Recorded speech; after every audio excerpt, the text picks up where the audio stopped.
Mango candy म्हटलं की सगळ्यांच्या डोळ्यांसमोर येते कैरीची चटपटीत कँडी. पण इथे थोडासा ट्विस्ट आहे. मी ही कँडी पूर्णपणे आंब्याचीच केलेली आहे. हवं तर याला तुम्ही आंबा पोळीही म्हणू शकता. आंबा कँडीची खास गोष्ट म्हणजे ती वर्षभर टिकवून ठेवता येते. उन्हाळ्यातील आंब्याची चव आपण कोणत्याही ऋतूमध्ये अनुभवू शकतो. मुलांच्या टिफिनसाठी, प्रवासासाठी किंवा जेवणानंतर काहीतरी गोड म्हणून ही कँडी उत्तम पर्याय आहे. घरी बनवताना आपण त्यात कोणतेही जास्त केमिकल किंवा प्रिझर्वेटिव्ह टाकत नाही, त्यामुळे आरोग्यासाठीही चांगली असते. एका नवीन अंदाजात बघूयात रेसिपी मँगो कँडीची. सगळ्यात आधी मी इथे एक हापूस आंबा घेतलेला आहे आणि एक गावठी धागे असलेला आंबा घेतलेला आहे. आधी ती कैरीच होती, पण ती अर्धी पिकलेली आहे, म्हणून मी फक्त कैरी आधी कुकरला 2 शिट्ट्या करून उकडून घेतलेली आहे. तुम्ही इथे एक आंबा आणि एक कैरी किंवा दोन्ही आंबे वापरू शकता. कैरी वापरली तर कँडी जरा चटपटीत होईल एवढंच. आता छोटं मिक्सरचं भांडं घेऊन त्यात उकडलेल्या धागे असलेल्या कैरीचा गर काढून घेतला. आता हापूस आंब्याच्या फोडी केल्या आणि त्याचाही गर हाताने काढून मिक्सरच्या भांड्यातच घातला. दोन्ही आंब्यांचा पल्प काढून घेतलेला आहे, साली आणि कोय फेकून दिलेली आहे. मग मी इथे 1 वाटी साखर ॲड केलेली आहे. आता तुम्हाला किती गोड हवं आहे त्याप्रमाणे साखरेचे प्रमाण कमी जास्त करू शकता. आंबा कितपत गोड आहे त्याप्रमाणे साखर घाला. इथे मी एक आंबा गोडीला कमी असल्यामुळे साखरेचे प्रमाण तेवढे वाढवलेले आहे. आता इथे मी mango emulsion, green powder food colour आणि रोज सिरप घेतलेला आहे आणि 1 छोटा चमचा चाट मसाला घेतलेला आहे. हे एवढं साहित्य लागणार आहे. बरं, यात जर तुम्हाला काळी मिरी पूड ॲड करायची असेल तर ती घेऊ शकता, पण शक्यतो काळी मिरी ही खलबत्त्यामध्ये ठेचून घ्यायची, म्हणजे दरदरीत अशी. आता मँगोच्या पल्पमध्ये मी आधी मँगो इमल्शनचे 2 ते 3 ड्रॉप घालून घेतले कलर आणि फ्लेवरसाठी. मग त्यात ॲड केला चाट मसाला आणि साखर. मग काय, गरकण मिक्सरला 2 मिनटं छान फिरवून घ्यायचं. टेक्स्चर बघू शकता वाटल्यानंतर. आता कढई तापवून घेऊन त्यात वाटलेल्या मँगोचा पल्प टाकायचा आणि मंद गॅसवर एक 4 ते 5 मिनिटच फक्त शिजवून घ्यायचं. मध्ये मध्ये मिश्रण स्पॅच्युलाच्या सहाय्याने सतत हलवत राहायचं, तोपर्यंत एका ताटाला तूप किंवा तेलाने ग्रीस करून घ्यायचं. मिश्रण थोडं आहे म्हणून मी लहान ताटली घेतलेली आहे. मिश्रणात आपण साखर वाटून घातल्यामुळे ती पटकन मेल्ट होते. आता मिश्रण परतून जवळजवळ 5 मिनिटं होऊन गेलेली आहेत. आता गॅस बंद करायचा. मिश्रण घट्ट झालेले आहे. आता एक वाटीमध्ये 2 ते 3 चमचे मँगो पल्प हा वेगळा काढलेला आहे. मग त्यात ग्रीन फूड कलर ॲड केला आणि चमच्याने मिक्स केलं. कलर घेताना ऑपोजिट घ्यायचा बरं का, म्हणजे पिवळ्यावर हिरवा किंवा लाल उठून दिसेल असा.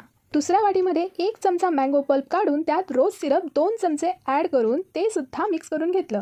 पण रोज सिरपमुळे डिझाईन आली नाही, पण खाताना मात्र फ्लेवर हा जाणवतो. आता ताटलीमध्ये आधी चमच्याने रोज सिरपचे मिश्रण घालून घेतले. व्हिडिओमध्ये बघू शकता. तुम्ही हे ग्रीन कलरसोबत वरूनच घाला, म्हणजे जरा दिसून येईल.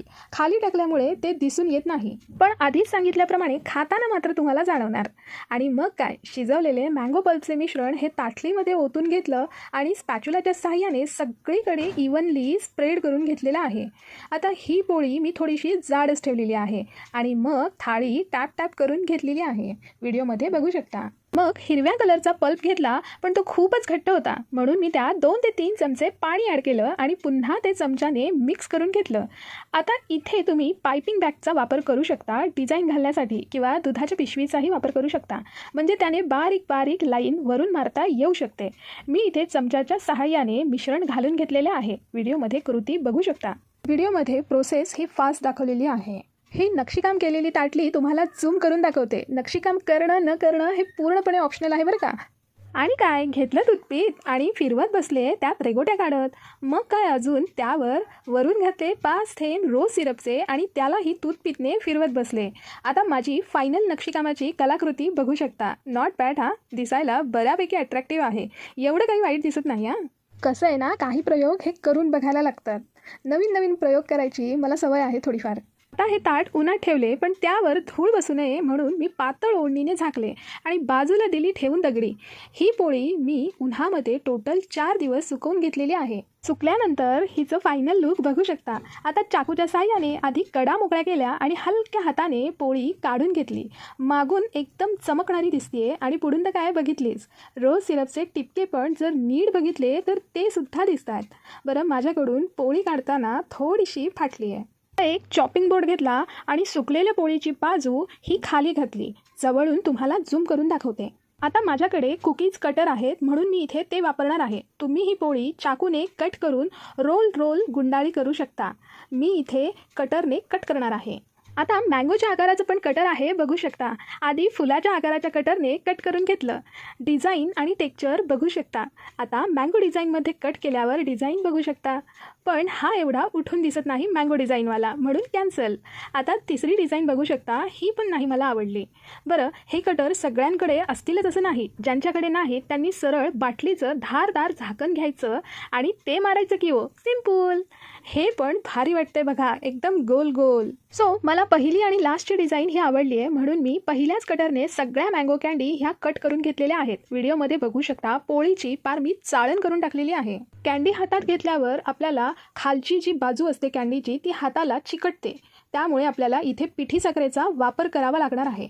पिठी साखर घातल्यामुळे हाताला कँडी ही चिकटणार नाही. म्हणजे हातात जेव्हा तुम्ही ती कँडी घ्याल तेव्हा ती चिकटणार नाही, किंवा तुम्ही जेव्हा डब्यामध्ये स्टोअर करून ठेवाल तरी त्या एकमेकांना चिटकणार नाही. आता डिझाईनची चाळण म्हणजे आपल्या पोळीचे उरलेले अवशेष हे वेगळे काढून ठेवायचे आणि आपल्या कँडी या चॉपिंग बोर्डच्या मध्ये ठेवायच्या आणि त्यावर चाळणीने पिठी साखर घालून घ्यायची. पिठी साखर घालताना मी डिझाईनची बाजू ही खाली ठेवलेली आहे आणि जो खालचा आपला पापडी वाळवताना जो भाग होता, जो हाताला चिकटत होता, ती बाजू मी वरती ठेवलेली आहे. मग त्या भागावरच पिठी साखर मी स्प्रिंकल करून घेतलेली आहे. बरं, ही कँडी आता मी फ्रीजमध्ये 2 दिवस झाले स्टोअर करून ठेवलेली आहे आणि तुम्हाला इथे हिचा आवाज ऐकवते.